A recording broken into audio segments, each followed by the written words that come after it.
சிம்பிளாக செய்யக்கூடிய பச்சை புளி ரசம் நல்ல டேஸ்ட்டாக இருக்கும், காரசாரமாக இருக்கும். எதுவும் அடுப்பில் வச்சு செய்ய வேண்டாம், பச்சையாகவே எல்லாம் செய்கிறது. புளி இந்த அளவுக்கு நான் எடுத்திருக்கேன். தேவையான புளி நீங்கள் எடுத்துக்கலாம்.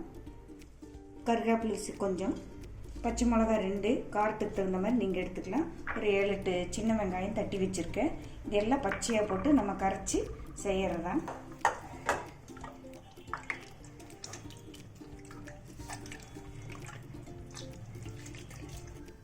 புளியை கரைச்சாச்சு. இதுக்கு தேவையான இது 4 பேர் சாப்பிட்லாம். உப்பு தேவையான அளவு போட்டேன். வெங்காயம் தட்டி வச்ச வெங்காயத்தையும் போட்டாச்சு.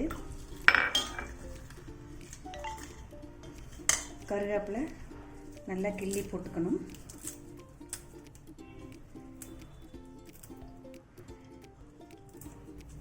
பச்சை மிளகாய் உள்ளே போட்டு நல்லா கசக்கி விட்டுக்கணும்.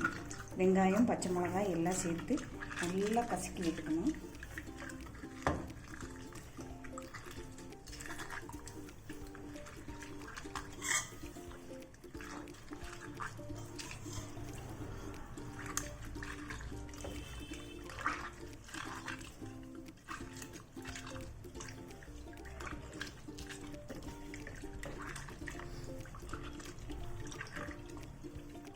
இதில் கொஞ்சம் விளக்கெண்ணெய் ஊற்றணும்.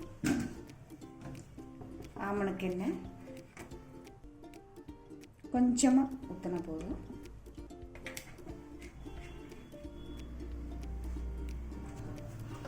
நல்லா கலந்துட்டு சூடான சாப்பாட்டில் இதை ஊற்றி சாப்பிட்டா சூப்பராக இருக்கும், காரசாரமாக நல்ல டேஸ்ட்டாக இருக்கும். செஞ்சு பாருங்கள்.